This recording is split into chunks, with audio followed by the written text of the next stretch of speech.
Anda sedang mendengarkan UT Radio, Open Education Station for All.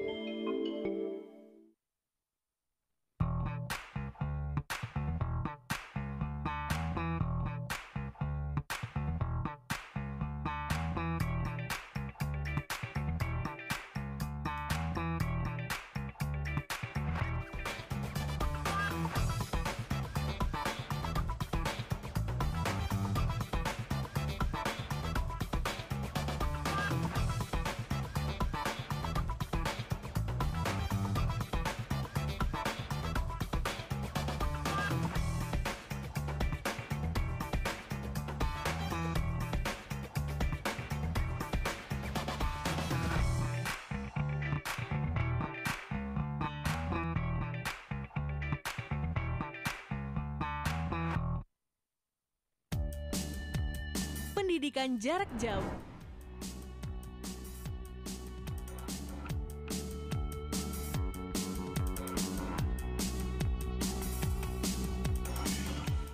Terdapat di lebih dari 40 provinsi dan di luar negeri.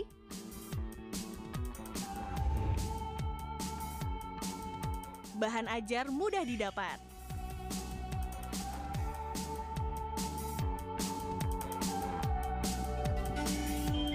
Anda sedang mendengarkan UT Radio. Warahmatullahi wabarakatuh. Selamat berjumpa kembali dalam program tutorial Radio Universitas Terbuka.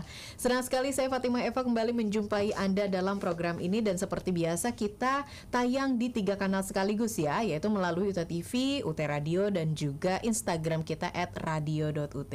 Yang follow Instagramnya, yang belum follow Instagramnya jangan lupa untuk follow sekarang juga ya. Nah, pada kesempatan kali ini kita akan ngobrol-ngobrol tentang pelaksanaan praktik kerja lapangan. Tentunya ini dikhususkan bagi Anda, teman-teman mahasiswa di program studi Sistem Informasi ya, dengan mata kuliah praktik kerja lapangan, kode mata kuliah MSIM 4314 di FST UT. Dan tentunya sudah ada narasumber yang hadir di studio pada kali ini, yaitu Bapak Unggul Utan Supandi Eskom MSI. Terima kasih Pak Unggul sudah hadir di studio. Apa kabar hari ini? Baik. Oke deh. Nah, nanti kita akan belajar tentang pelaksanaan praktik kerja lapangan itu seperti apa gitu ya. Tapi sebelumnya saya persilahkan Bapak untuk say hi dulu. Mungkin ada mahasiswanya Pak Unggul yang saat ini menyaksikan. Silahkan Pak Unggul. Untuk para mahasiswa Universitas Buka, selamat bertemu kembali. Meskipun di sesi yang lalu bukan tutorial radio ya, hanya seputar UT. Selamat sore juga kepada Bapak Ibu yang mendengarkan siaran radio ini, di mana saja Bapak Ibu berada, dan mahasiswa juga. Oke, sebelum mulai mungkin saya mohon izin untuk Bapak lebih dekat ke mic dulu Pak. Oke, baik. Biar suaranya lebih jelas. Oke deh. Nah, hari ini tadi saya sudah singgung juga, kita akan belajar tentang pelaksanaan PKL gitu ya, praktik kerja lapangan. Nah, sebetulnya yang dimaksud dengan praktik kerja lapangan itu apa saja sih Pak? Capaiannya, sasarannya, ruang lingkupnya tuh kayak apa? Ya, jadi secara garis besar PKL adalah implementasi dari teori yang telah dipelajari selama perkuliahan ya, ke dalam kegiatan di dunia kerja nyata secara langsung ya artinya. Jadi diharapkan mahasiswa memang sudah punya tempat PKL sebelum memulai PKL ini. Nanti ada ketentuannya juga. Nah, hasil yang diharapkan adalah berupa rancangan atau produk yang merupakan solusi di mana dibutuhkan oleh tempat PKL tersebut. Secara garis besar begitu Mbak, seperti itu. Nah, kalau terkait capaian, mahasiswa diharapkan mampu secara profesional begitu ya, menyelesaikan masalah-masalah di tempat itu atau di organisasi tersebut, baik masalah bisnis maupun masalah manajemen ya, dengan memanfaatkan ilmu atau pengetahuan atau teknologi yang telah diperoleh selama perkuliahan demikian. Nah, sasarannya itu bisa instansi pemerintah atau perusahaan atau UMKM yang tentunya harus memiliki izin ya. Jadi legalitas itu penting, dan memang membutuhkan pengembangan implementasi solusi teknologi informasi dan komunikasi. Nah, ruang lingkup PKL ini ada beberapa, antara lain bahwa PKL ini merupakan penugasan Mbak bagi mahasiswa untuk magang pada, seperti yang tadi disebutkan tadi, instansi perusahaan atau UMKM selama 1 semester. Ya. Kemudian Ya karena bentuknya penugasan dan memang harus dilaksanakan di instansi atau perusahaan atau UMKM tersebut yang memang membutuhkan pengembangan atau implementasi solusi teknologi informasi ya. Nah kemudian ada hal lain yang perlu dicermati juga, bahwa biaya operasional sebagai akibat dari pelaksanaan PKL tersebut adalah ditanggung mahasiswa, bukan menjadi tanggung jawab program studi. Misalkan biaya dari rumah dan lain-lainnya seperti itu ya. Nah, yang utama perlu diketahui bersama adalah hasil PKL adalah berbentuk rancangan atau produk yang seperti saya sampaikan sebelumnya, yang merupakan solusi teknologi informasi di mana PKL itu dilaksanakan. Jadi ya seperti itu. Secara garis besar demikian Mbak, seperti itu. Oke, jadi sebagai mahasiswa pastinya ditugaskan untuk PKL ini sebagai pengimplementasian ilmu yang sudah didapat. Betul. Begitu ya. Dan pastinya kan beda kalau belajar teorinya Betul. doang sama praktik di lapangan. Makanya ada momen PKL ini para mahasiswa ini bisa mempraktekkan gitu ya. Kalau teorinya gini, prakteknya gimana nih di lapangan, sesuaikah atau mungkin ada kebaruan gitu ya. dan Ini itu jadi lebih informasi menantang, baru Mbak, juga. karena kan apa yang diperoleh di perkuliahan dengan dunia nyata biasanya kebutuhannya kan berbeda. Nah. Sehingga akan sangat menantang bagi mahasiswa ya, bagaimana mengimplementasikan teori yang dia peroleh sesuai dengan kebutuhan yang di lapangan. Itu sangat menantang. Betul. Dan pasti PKL ini nggak boleh sembarang asal pilih tempat aja gitu ya. Betul. Artinya Makanya harus tadi soal ada izin ketentuan resmi, izinnya meskipun resmi. UMKM itu harus punya izin resmi, memang dia legal untuk melaksanakan kegiatan UMKM seperti itu. Oke. Karena nanti boleh. membutuhkan juga legalitas, bentuknya surat dari tempat. Hasilnya ya, untuk Misalkan hasilnya. ada surat, nanti ada di belakang itu ada surat pernyataan pelaksanaan yang memang harus diketahui atau ada stempel stempel dari tempat pelaksanaan tersebut. Oke. Jadi harus ada legalitas yang resminya seperti itu. Waduh, kalau saya sih udah mikir PKL nih kayaknya seru banget ya. Kita bisa terjun langsung dengan keilmuan kita gitu ya, membantu masalah-masalah yang ada, bikin handling point kita juga jadi lebih banyak. Nah, tadi sempat disinggung juga sama Pak Unggul, ada beberapa persyaratan dan ketentuan dalam mengikuti praktik kerja lapangan. Boleh di-sharing ke kita Pak, apa saja itu? Betul Mbak. Jadi syarat-syaratnya mungkin bisa dapat dilihat ya di slide ya? Oke. Seperti itu. Jadi yang pertama memang mahasiswa sudah mengambil mata kuliah tertentu Mbak. Jadi tidak bisa langsung PKL, jadi mengambil mata kuliah basis data gitu, kemudian mata kuliah sistem informasi manajemen, mata kuliah analisis dan perancangan sistem, kemudian mata kuliah rekayasa perangkat lunak, dan mata kuliah jaringan komputer seperti itu. Nah, syarat yang kedua, mahasiswa tentu harus sudah mendapatkan tempat PKL yang sesuai nih Mbak. Gitu. Artinya bisa jadi mahasiswa ke tempat PKL, namun setelah ditanya mereka tidak membutuhkan solusi. Oh, kami sudah oke lah, berarti Udah well handed gitu ya. handed dan sudah tidak membutuhkan, ya artinya dia harus pindah ke tempat yang lain seperti itu. Nah ya, jadi yang syarat pertama seperti itu ya, sudah mengambil beberapa mata kuliah, kemudian mendapatkan PKL, kemudian tentunya harus mendapatkan pembimbing lapangan Mbak, seperti itu. Pembimbing lapangan di mana di tempat PKL ya, artinya ya. Jadi harus ada di tempat PKL itu orang yang bertanggung jawab terhadap pelaksanaan kegiatan PKL dan menjadi narasumber, menjadi pembimbing sekaligus yang mengetahui proses bisnis Mbak. Gitu. Iya, jadi tidak semata-mata hanya menunjuk satu orang tapi tidak mengerti proses bisnis di mana membutuhkan solusi tersebut gitu ya. Nah makanya di berikutnya ada juga syarat pembimbing Mbak. Selain bertanggung jawab kepada pelaksanaan kegiatan di tempat PKL, juga dia harus memberikan arahan seperti itu. Jadi nggak bisa mahasiswa artinya nggak bisa dilepas gitu aja. Silakan harus Anda ada pembimbing. Dilepas, tidak. Seperti itu. Sih. Karena nanti di ujungnya juga tempat PKL akan memberi penilaian secara umum ya. Ini kurang baik atau sangat baik gitu hasil solusinya seperti itu. Dan itu baru syaratnya. Kita akan bahas ketentuannya nanti setelah break dulu ya.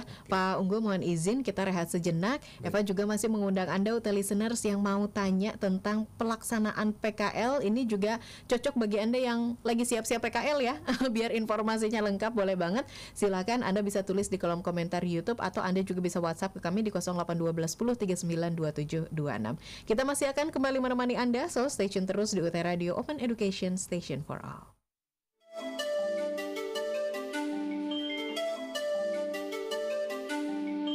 Anda sedang mendengarkan UT Radio, Open Education Station for All.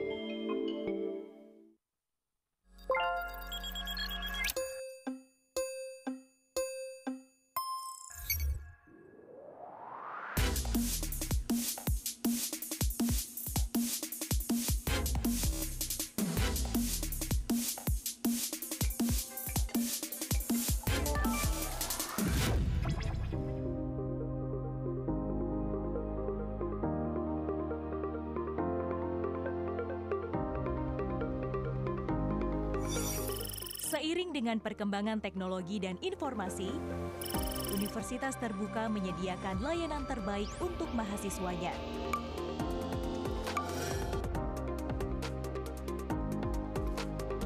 UT menghadirkan salah satu aplikasi keunggulan yang bernama MyUT. Aplikasi MyUT ini hadir untuk mempermudah mahasiswa dalam mendapatkan berbagai informasi yang berhubungan dengan perkuliahan. Aplikasi MyUT ini sudah menerapkan teknologi single sign-on atau biasa dikenal dengan SSO. Aplikasi ini merupakan sistem layanan autentikasi guna membantu mahasiswa dalam proses masuk ke suatu situs atau aplikasi. Dengan sistem ini, mahasiswa hanya perlu login dengan akun Office 365 untuk masuk ke beberapa aplikasi sekaligus. Melalui MyUT, mahasiswa sudah dapat melihat dashboard personal, diantaranya adalah data mahasiswa dan perkembangan akademik mahasiswa tersebut. Dalam hal ini, mahasiswa akan melihat status pembayaran dan mata kuliah yang diambil. Selain itu, mahasiswa juga dapat melihat pengumuman dan kalender akademik. Informasi yang mudah didapat melalui WhatsApp dan email mahasiswa. Pembayaran yang mudah karena sudah menerapkan teknologi 2C2P.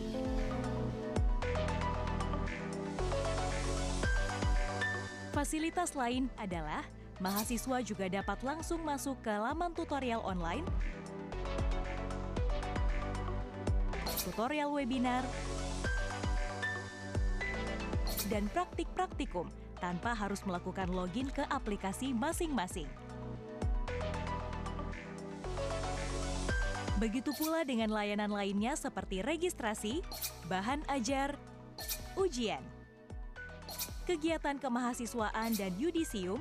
Mahasiswa cukup pilih layanan yang diinginkan dan otomatis masuk ke aplikasi yang diinginkan. Aplikasi ini juga dilengkapi dengan fitur chatbot untuk memudahkan mahasiswa dalam menunjang proses belajarnya. Fasilitas lain pada MyUT adalah mempermudah mahasiswa untuk mengetahui lokasi ujian, dikarenakan dalam MyUT sendiri terdapat fitur KTPU yang akan terhubung dengan maps lokasi ujian sesuai dengan UPBJJ-nya masing-masing. Dengan hadirnya MyUT dalam dua versi, yaitu versi website dan versi mobile, mempermudah mahasiswa mendapatkan layanan kapan saja dan di mana saja.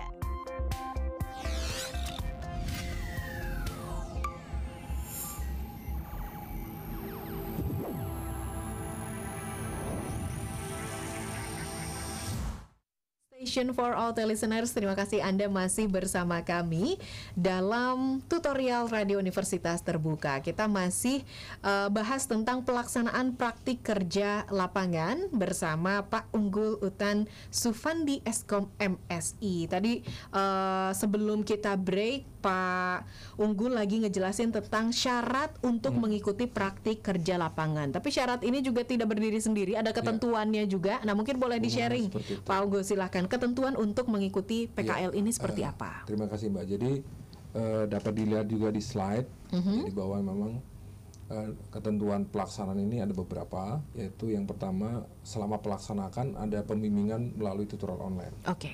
Seperti itu ya. Nanti itu termasuk upload tugasnya juga di sana. Kemudian syarat yang ketentuan kedua adalah topik dan lokasi PKL itu ditentukan oleh mahasiswa sesuai minatnya masing-masing. Seperti itu. Tidak ada paksaan dari universitas ya. Dan mereka juga boleh tidak sendiri, boleh dengan temannya yang satu minat, satu seperti itu. Oke. Kemudian setelah mereka mendapatkan tempat, tentunya mereka harus berkoordinasi ya, mahasiswa itu atau kelompok mahasiswa ke UT daerah atau UJJ.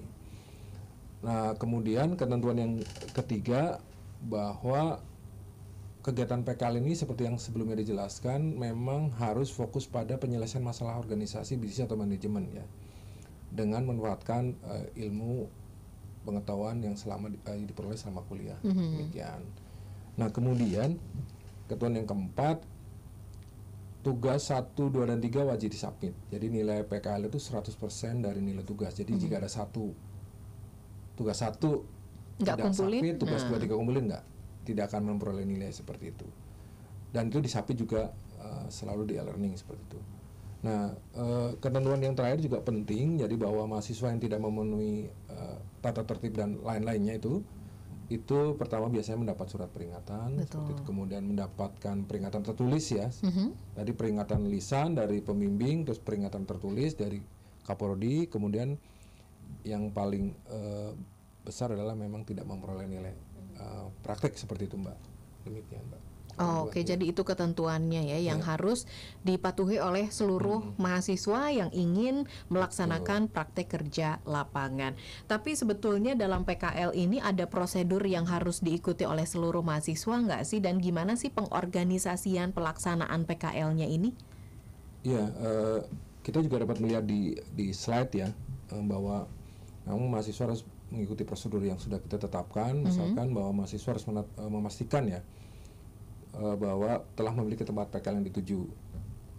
Jika memerlukan surat perkantar, karena kan tidak semua tempat itu bisa dengan mudah pihak lain ya untuk masuk, apalagi kemudian menganalisis bisnis gitu. Itu silakan menghubungi UT daerah atau bisnis tempat untuk mendapatkan surat pengantar, demikian ya. Kemudian setelah mendapatkan itu silakan melakukan registrasi, Mbak. Seperti biasa registrasi mata kuliah MC 4314 ya, mata kuliah PKL. Jadi sudah dapat tempat tapi nggak registrasi ya tidak bisa, karena nanti tidak mendapatkan kelas pembimbingan, demikian. Kemudian mahasiswa harus mengikuti pembekalan yang rutin dilakukan oleh Prodi seperti itu secara online. Nah, kemudian setelah itu mahasiswa akan di-enroll, Mbak, ke e-learningnya. Nanti mahasiswa login akan mendapat kelas pembimbingan di tutorial kita atau e-learning kita. Nah, kemudian setelah itu mahasiswa mengikuti PKL dengan sekaligus mendapat pembimbingan lewat tutorial online kita seperti itu. Nah, untuk pengorganisasian mungkin juga dapat dilihat di slide ya, seperti itu. Itu yang pertama, setiap peserta PKL akan dibimbing oleh seorang pembimbing yang ditentukan oleh kepala atau pimpinan di tempat PKL. Betul. Jadi bukan prodi yang menentukan. Karena yang tahu persis adalah pimpinan di tempat PKL menugaskan siapa untuk pembimbing, karena pembimbing yang seperti tadi disampaikan harus mengetahui proses bisnis dan kebutuhan ya real di lapangan. Jadi kemudian mahasiswa ya wajib mengikuti PKL selama 1 semester, Mbak. Full 1 semester tuh ya, pengguna ya. 1 semester, karena memang memerlukan waktu yang cukup ya, karena kan bergantung besaran proyek juga yang diminta oleh tempat PKL. Dan juga mungkin besaran kebutuhan mereka ya, seperti itu. Kemudian yang penting juga adalah bahwa mahasiswa selama melakukan PKL itu berusaha memberikan pemecahan permasalahan di tempat PKL, Mbak. Yeah. Jadi melalui tahapan yang sudah kita tentukan ya, bahwa ada tahapan analisis, kemudian ada desain solusi, kemudian ada implementasi solusi, pengujian, dan kemudian evaluasi dari tempat PKL ya. Betul. Seperti itu, apakah rancangan solusi yang sudah diuji coba nih sudah sesuai atau belum kemudian. Nah, kemudian yang terakhir adalah memang mahasiswa wajib membuat laporan ya. Yang isi dan sistematikanya itu sudah diatur dan ada di panduan PKL seperti itu. Demikian, Mbak. Oke. Nah, PKL ini yang mungkin sempat dulu tuh dikenal dengan nama KKN ya, Pak Unggul ya, kuliah kerja nyata. Mungkin itu angkatan Pak Unggul ya, kuliah kerja nyata. Kemudian dari tahun berapa berubah nama, tapi secara konsep sama. Pada intinya adalah mempraktikkan ilmu di lapangan begitu ya. Betul. Si PKL ini praktik kerja lapangan. Nah, biasanya kalau mengirimkan mahasiswa, sejumlah mahasiswa untuk PKL di satu tempat, entah itu di daerah gitu ya atau di instansi, pasti ada aja kendalanya nih Pak Unggul. Biasanya yang Pak Unggul tahu nih mahasiswa kendalanya apa nih dalam PKL ini dan solusinya gimana? Apakah solusinya harus diselesaikan oleh mahasiswa sendiri atau instansi atau universitas juga turun atau seperti apa? Sebetulnya secara umum kendala selama ini sih belum terlalu nyata ya kendala dari mahasiswa ya. Umumnya memang karena memang mahasiswa belum berpengalaman ya, memang kalau PKL itu hal baru. Tapi terkait permasalahan biasanya sih pada dasarnya ya Mbak ya, teknologi informasi itu kan berkembang di semua sektor ya Mbak. Yeah. Jadi hampir semua sektor tidak mungkin bisa lepas dari TIK demikian. Jadi sebetulnya permasalahan yang muncul di tempat PKL itu mungkin bisa jadi membutuhkan solusi teknologi informasi seperti itu ya. Nah kemudian solusi yang diarahkan dari mahasiswa selama PKL sebetulnya kan mereka sudah mempelajari tadi ya 5 mata kuliah. Jadi permasalahan yang muncul yang terkait teknologi informasi dan komunikasi di tempat PKL itu diharapkan mahasiswa dapat memberikan solusi dengan berbekal 5 mata kuliah tadi ya, seperti itu. Di samping mata kuliah lain juga diperlukan seperti itu Mbak. Jadi seperti itu Mbak. Misalkan tentang ini agak teknis ya Mbak, tapi tidak apa-apa. Jadi misalkan tentang permasalahan itu tentang basis data gitu ya. Jadi mahasiswa itu sudah mempelajari mata kuliah basis data di mana untuk permasalahan yang terkait basis data itu dapat diselesaikan dengan solusi pengembangan basis data seperti secara elektronik ya. Itu dipelajari di mata kuliah basis data. Kemudian misalkan mata kuliah sistem informasi manajemen itu sangat penting juga karena di situ dipelajari implementasi informasi di manajemen seperti itu. Sehingga nanti mahasiswa punya juga pengetahuan tentang bagaimana mengembangkan sistem, kemudian bagaimana aplikasi informasi dalam dunia bisnis, misalkan instansi pemerintah, perusahaan atau UMKM. Nah, jadi dengan mengetahui implementasi sistem dalam manajemen kan mungkin dapat memberikan alternatif solusi yang lebih baik seperti itu.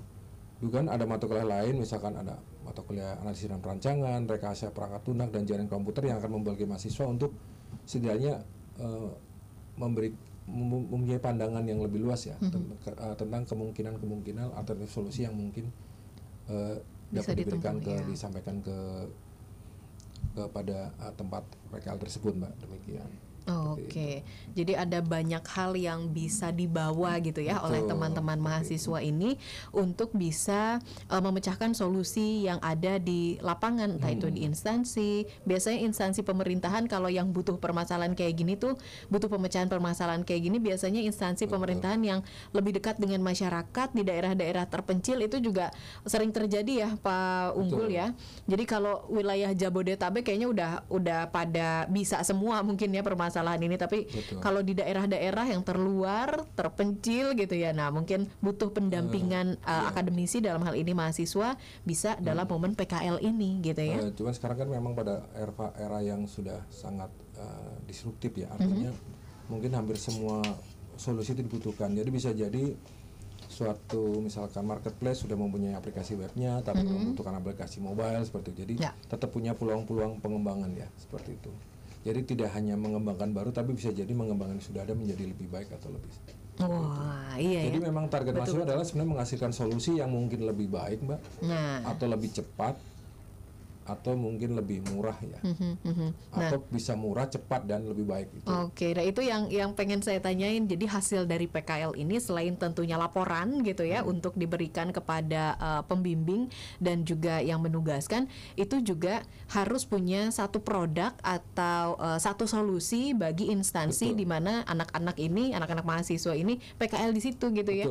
Memang seperti saya state di awal, memang bentuknya adalah rancangan atau produk yang merupakan solusi ya bagi tempat PKL tersebut. Dan nanti kan di akhirnya juga di laporan akhir itu ada surat keterangan selesai di mana ada penilaian dari pembimbing di lapangan. Jadi dia yang melihat ini solusinya atau produknya itu seperti apa, sudah baik, cukup atau kurang, seperti itu, Mbak. Oke.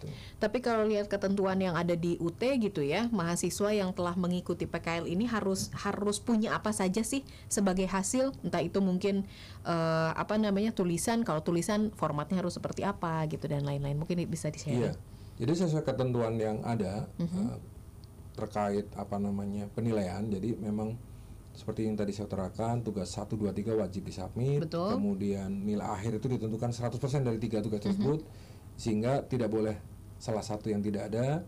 Kemudian tugas 1 bentuknya proposal, Mbak. Jadi berisi rencana di mana PKL-nya, terus ada jadwalnya juga seperti itu berupa tugas 1. Kemudian ada laporan kemajuan yang merupakan tugas 2. Jadi menjelaskan sampai mana progres, apakah sesuai proposal atau tidak, dijelaskan di situ, termasuk metodologinya apakah sesuai dengan proposal atau tidak, dan lanjutan. Nah, di akhir memang mereka harus submit laporan PKL. Jadi tugas 3 ya, laporan final. Jadi di sana sudah harus menunjukkan produk atau solusi yang dihasilkan, Mbak.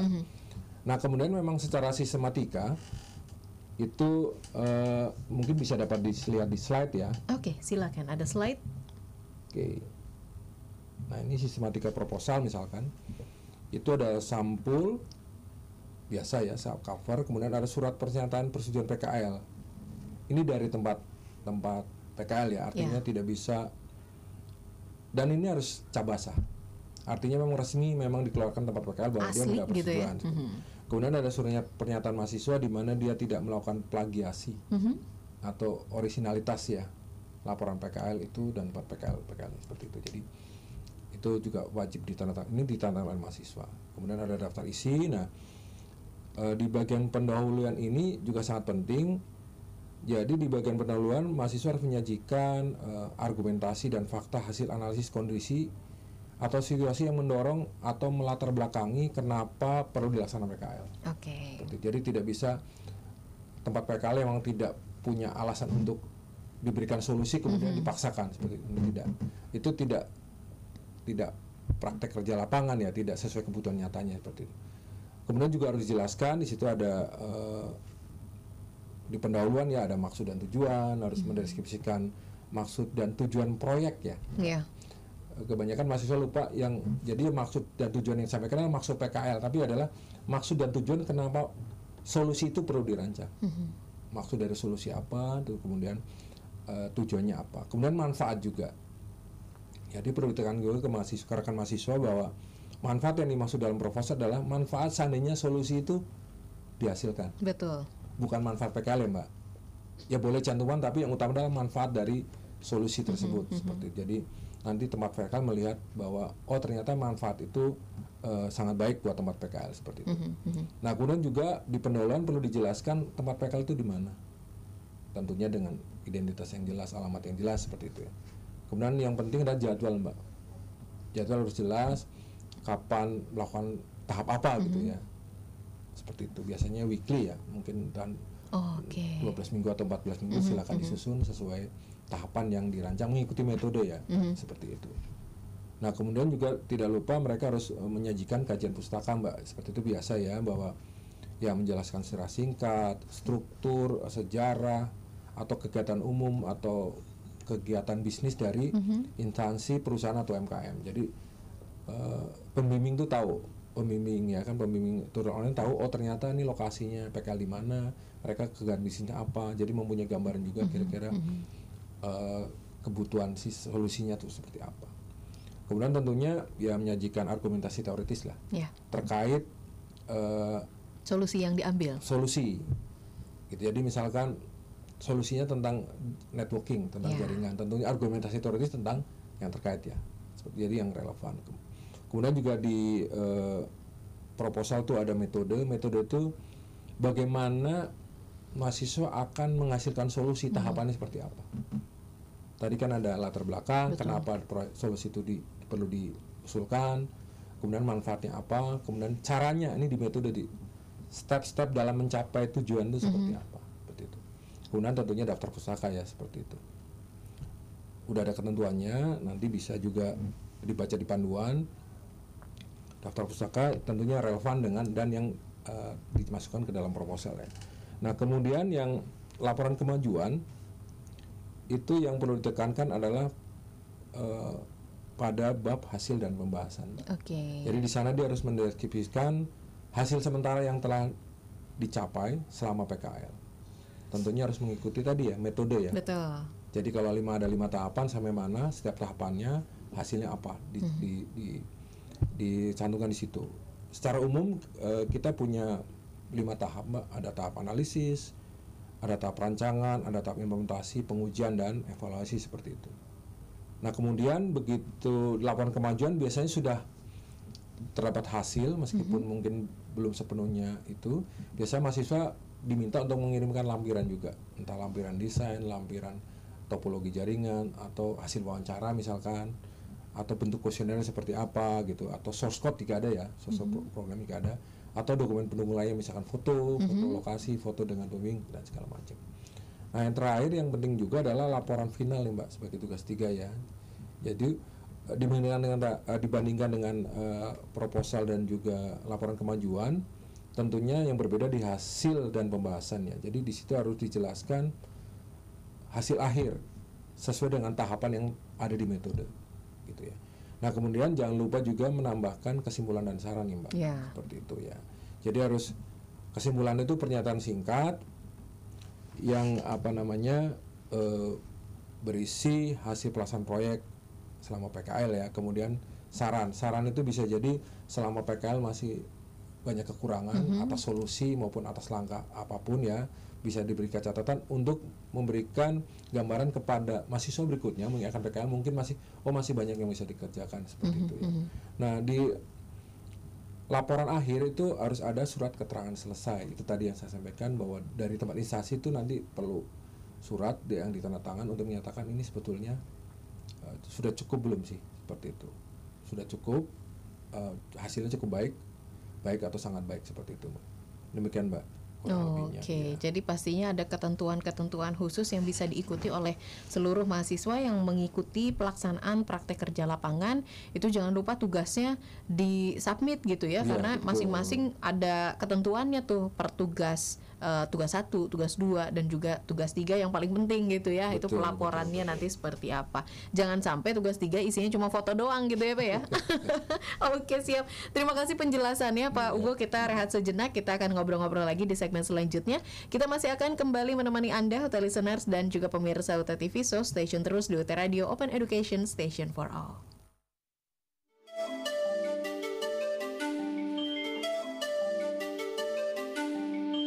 Anda sedang mendengarkan UT Radio, Open Education Station for All.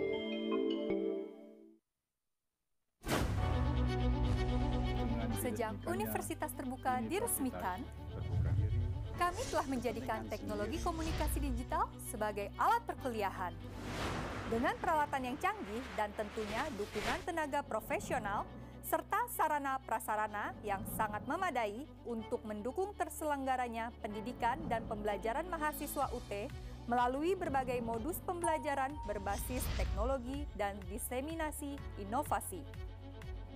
Inovasi tiada henti terus kami lakukan untuk menjadi universitas yang network, digital, dan virtual. Telah menjadi pegangan bagi mahasiswa bahwa UT sangat mengikuti perkembangan zaman, bahkan menjadi pelopor kampus digital di Indonesia. Jangan ragu untuk bergabung bersama kami dalam menggapai cita-cita. UT menjangkau yang tidak terjangkau. Hanya UT yang bisa begini.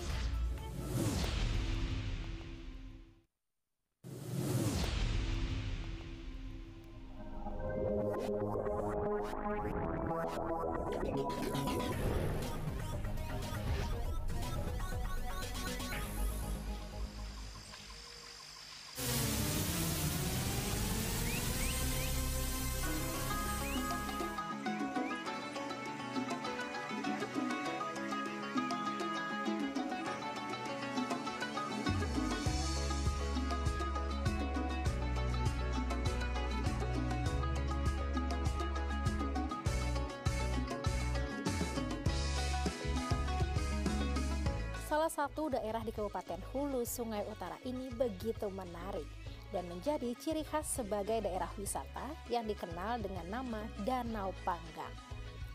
Danau Panggang ini terkenal dengan alamnya yang eksotis, karena daerah ini 65%-nya adalah rawa dan danau, serta pemandangan alami yang menarik melihat kerbau-kerbau rawa berenang. Kerbau-kerbau ini adalah milik para peternak setempat, diternak dan berkeliaran berenang mencari makan di daerah rawa ini. Sehingga tidak sedikit para wisatawan yang datang untuk menikmati eksotisnya alam dengan pemandangan kerbau yang bisa berenang di rawa, sungai, dan danau.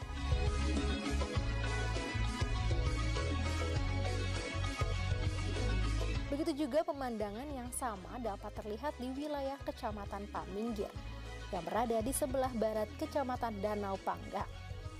Secara geografis dari dua kecamatan tersebut menunjukkan kabupaten ini sebagian besar terdiri dari dataran rendah dan banyak digenangi air. Dan transportasi masyarakatnya pun pada umumnya menggunakan transportasi air atau bus air ini. Pemandangan alam di wilayah tersebut menjadikan Kabupaten Hulu Sungai Utara terkenal akan eksotisnya alam dan fauna.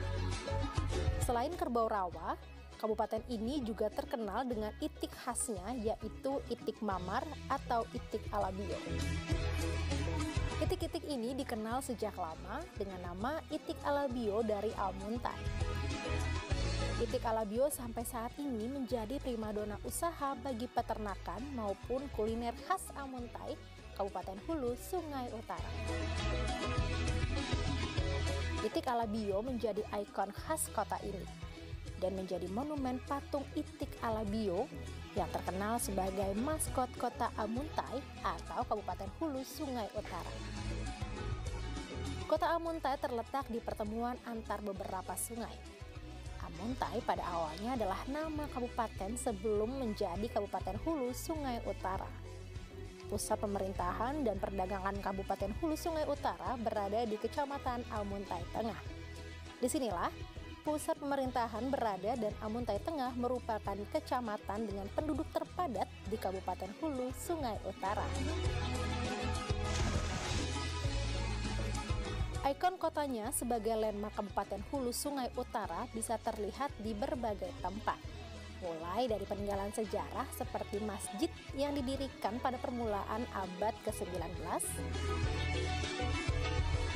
dan sebuah situs candi Hindu atau Candi Agung yang terletak di kawasan Sungai Malang, Kecamatan Almuntai Tengah.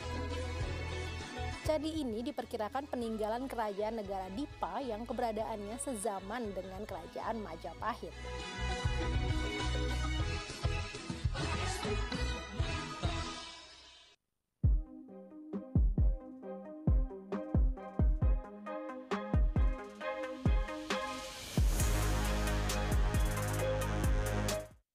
For all the listeners, terima kasih Anda masih bersama kami dalam program tutorial radio yang tengah membahas tentang pelaksanaan praktik kerja lapangan ya, berhubungan dengan mata kuliah praktik kerja lapangan kode mata kuliah MSIM 4314 dikhususkan bagi Anda teman-teman program studi sistem informasi di FSTUT.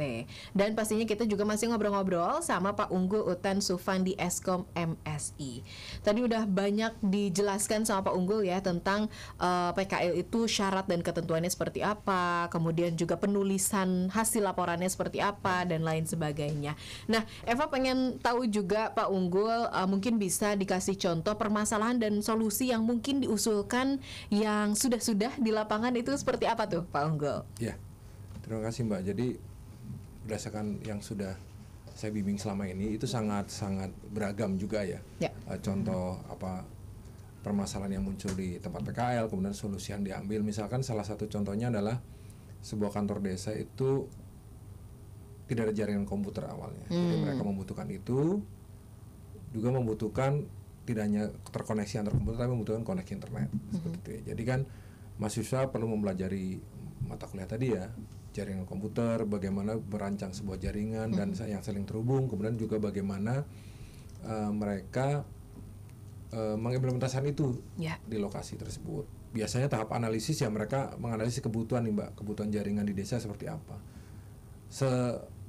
Tergantung kebutuhan dari lokasi ya. Jadi bisa jadi kalau satu lantai itu berbeda dengan 2 lantai, kemudian apakah mereka butuh wifi hotspot atau tidak. Jadi itu sangat beragam, meskipun sama-sama sebuah kantor desa membutuhkan jaringan komputer, tapi untuk yang 1 lantai 2 lantai atau mereka membutuhkan hotspot untuk warga tamu yang datang atau gimana ya, itu berbeda.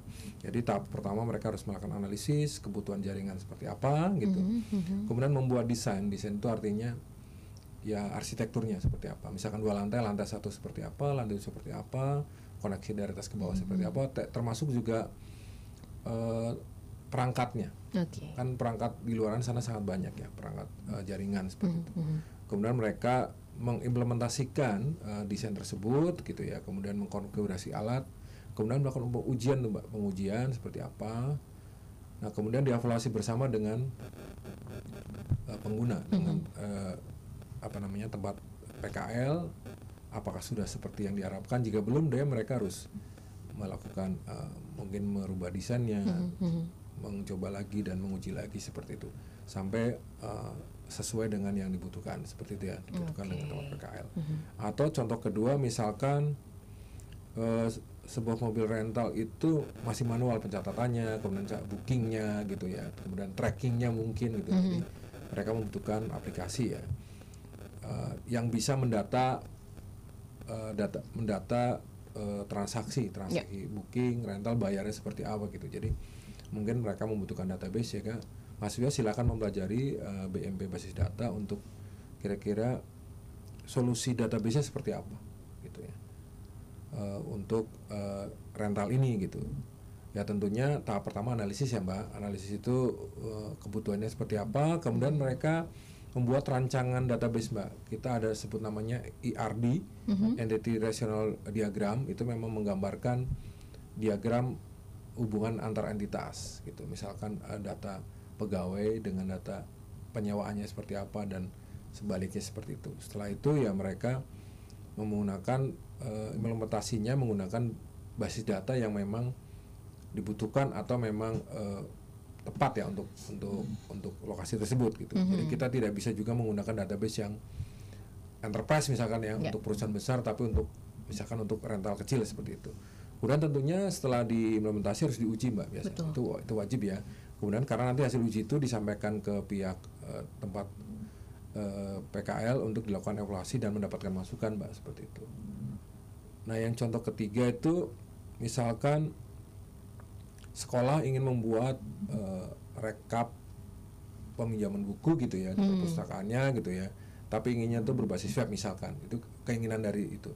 Jadi mahasiswa harus mempelajari, ada basis data tentunya, kemudian juga ada mata kuliah rekayasa perangkat lunak dan juga jaringan komputer ya, seperti itu. Mereka pasti akan melakukan analisis, yaitu analisis kebutuhan fungsional, non fungsionalnya, kemudian akan membuat desain secara umum ya, desain, kemudian membuat aplikasi webnya dengan membuat mockup tampilan gitu kan, membuat struktur menunya, kemudian melakukan pengujian gitu.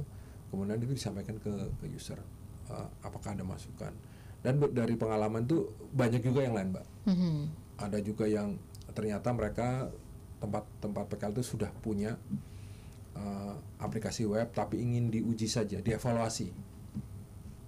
Ada metodenya juga mengevaluasi suatu aplikasi web gitu.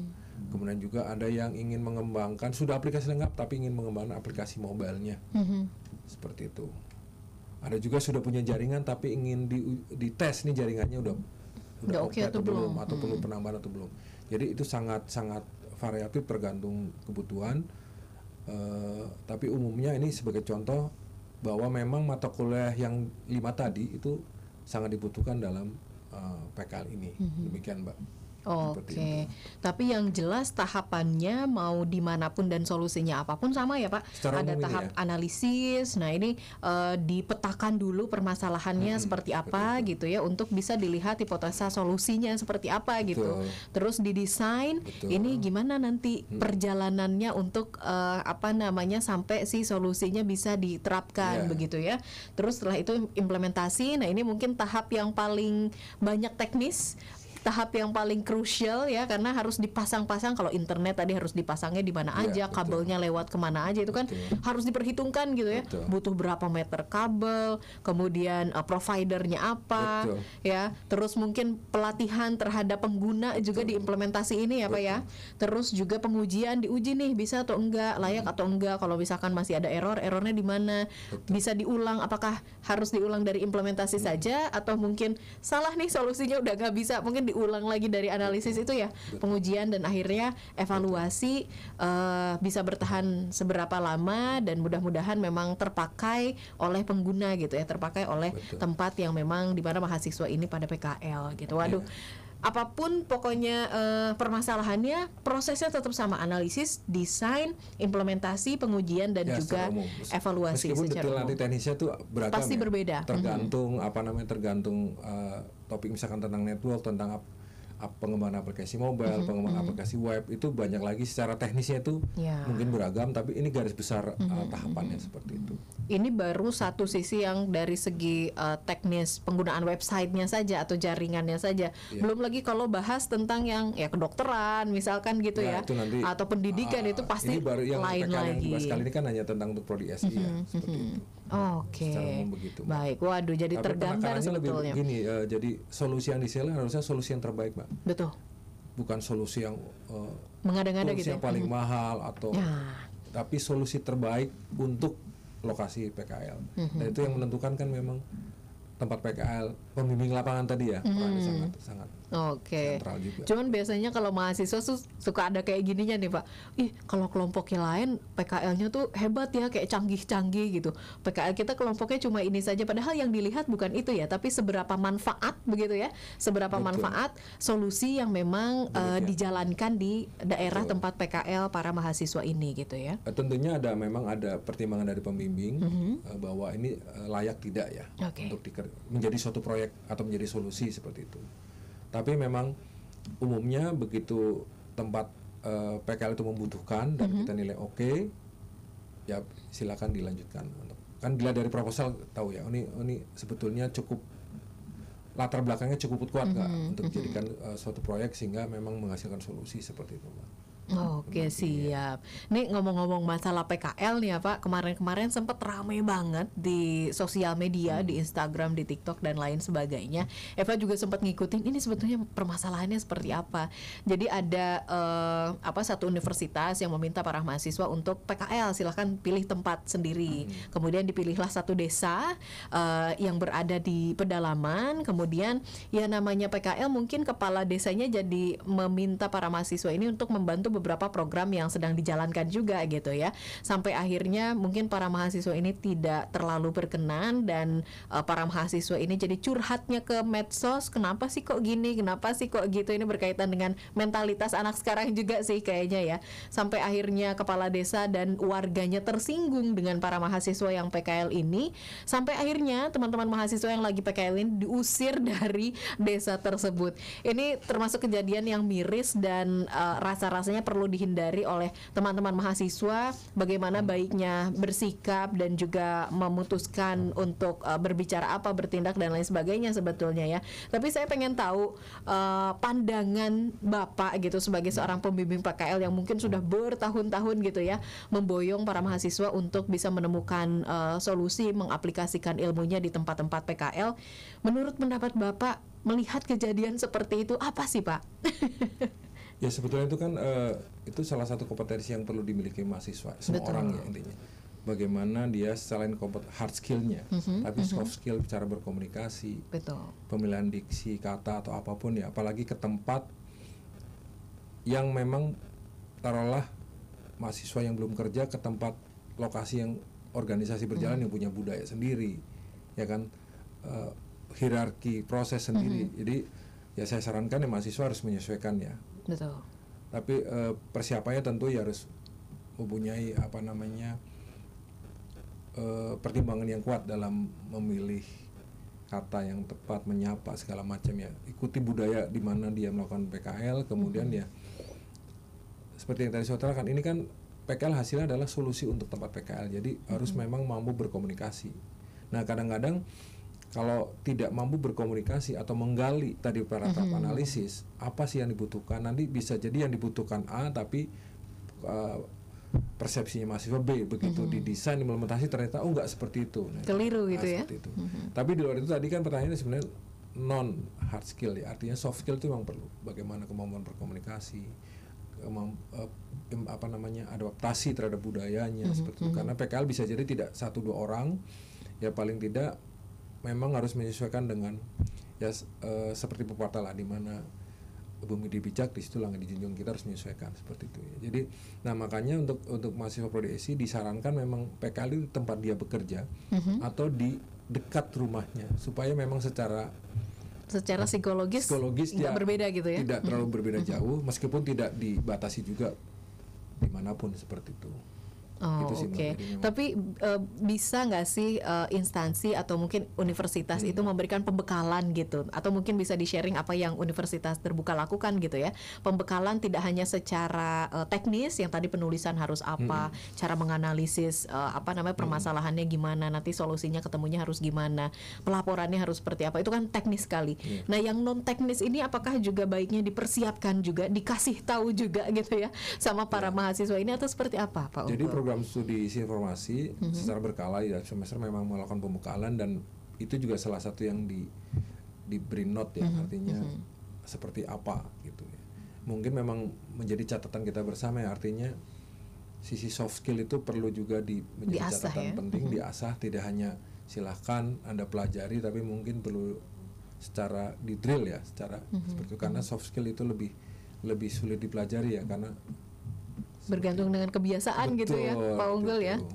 Apalagi terbiasa mungkin pandemi gitu, tidak terbiasa berkomunikasi lewat gadget gitu, tiba-tiba bertemu menjadi pemilihan diksi atau katanya sudah berbeda ya.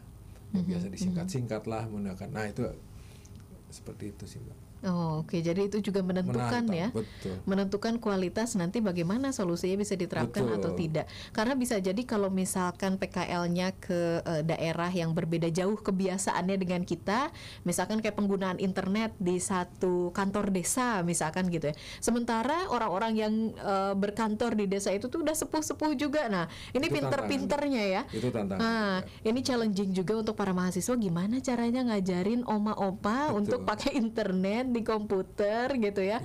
Bisa jadi ini jadi lebih lama juga. Tapi pernah nggak sih ada kejadian mungkin yang bisa Bapak sharing dari pengalamannya Pak Unggul sendiri, pernah PKL kemana sampai akhirnya ya jadi membekas banget PKL di sana tuh, sampai berkesan tidak hanya bagi para mahasiswa yang dikirimkan ke sana, tapi juga bagi daerah atau kantor atau organisasi di mana tempat para mahasiswa ini PKL, sampai kepake banget gitu loh. Kalau yang selama ini di UT ya, mahasiswa prodi SI kan memang mereka yang memilih tempat PKL. Jadi itu karena mereka yang menentukan, diharapkan mereka juga sudah aware ya bahwa apa yang menjadi pertimbangan. Tentunya tadi di tempat mereka bekerja atau di daerah sekitar rumah gitu. Kita juga mengarahkan sebenarnya ke UMKM kan. UMKM kan pasti butuh lebih banyak bantuan lebih gitu ya. Bantuan ya kan gitu. Nah, lebih banyak menantang sekarang UMKM kan sangat, bidang usahanya sangat luas, kemudian mungkin solusi-solusi sangat beragam dan bisa dijadikan tempat PKL seperti itu. Gitu. Tapi tantangan utama yang begitu tentang kemampuan berkomunikasi, kemampuan analisis gitu ya, itu memang diuji di situ. Jadi tidak hanya, makanya tadi kan hal teori yang telah dipelajari dalam perubahan di dunia nyata. Di dunia nyata kadang-kadang mungkin teorinya benar tapi berkomunikasi dengan orang lain kan agak sulit. Jadi kok itu tantangan tersendiri memang seperti itu. Oke. Karena itu satu cerita yang sebetulnya tidak mengenakan gitu ya sampai harus terjadi. Tapi ada juga cerita-cerita yang baik yang bisa dijadikan contoh gitu ya. Saya pernah lihat juga di Instagram itu sampai warga desa, nggak cuma orang-orang pemangku kepentingan desa saja, tapi seluruh warga desa itu beramai-ramai mengantarkan para mahasiswa yang PKL ke pelabuhan. Saking mereka merasa berterima kasih sekali, hasil kerjanya betul-betul terasa begitu ya di desa itu tuh kan mengharukan, dan kita pengen tiap mahasiswa yang PKL tuh seperti itu gitu ya. Sampai berkesan banget di warganya gitu. Iya, jadi memang penekanannya memang PKL bukan sekedar formalitas ya, betul, harus menjalankan. setuju. Makanya penekanannya adalah rancangan hasil adalah rancangan atau produk yang merupakan solusi. Kalau sudah merupakan solusi, diharapkan pihak yang diberi solusi itu akan dengan senang dan merasa terbantu gitu. Betul. Itu kuncinya. Tapi kalau bukan merupakan solusi hanya karena formalitas, bisa jadi ya lewat saja seperti itu. Meskipun rancangannya bagus gitu ya, tapi mungkin ini bukan solusi yang dibutuhkan. Nah, itu yang kita tidak harapkan sebetulnya kan. Seperti itu. Oke. Baik, terima kasih banyak Pak Unggul sudah ngobrol-ngobrol sama kita tentang pelaksanaan praktek kerja lapangan. Tapi sebelum kita tutup, saya pengen Bapak bacain greeting ini dulu. Halo UT listeners, disebutkan nama dan jabatan, mengucapkan selamat ulang tahun ke-39 untuk Universitas Terbuka, dan terus dengarkan UT Radio Open Education Station for All. Monggo Pak Unggul. Oke. Halo UT listener, saya Unggul Hutan Sufandi sebagai Kepala Pusat Pengolahan Bisnis dan Investasi mengucapkan selamat ulang tahun ke-39 untuk Universitas Terbuka, dan terus dengarkan UT Radio Open Education Station for All. Baik, terima kasih banyak sekali lagi Pak Unggul sudah mampir ke sini, bawain saya oleh-oleh juga luar biasa. Dan semoga sehat-sehat ya Pak Unggul, karena masih banyak mahasiswa yang butuh bimbingannya Pak Unggul untuk PKL-nya nanti. Waduh. Sehat-sehat, salam untuk teman-teman di FST ya, Pak Unggul ya. Baik, Eva juga mengucapkan terima kasih kepada Anda rekan-rekan mahasiswa UT listeners dan juga pemirsa UT TV yang sudah hadir menyimak dan juga menyaksikan. Mohon maaf apabila ada hal-hal yang kurang berkenan, dan saya Fatimah Eva pamit undur diri. Sampai jumpa kembali dalam program-program UT Radio berikutnya. Wassalamualaikum warahmatullahi wabarakatuh.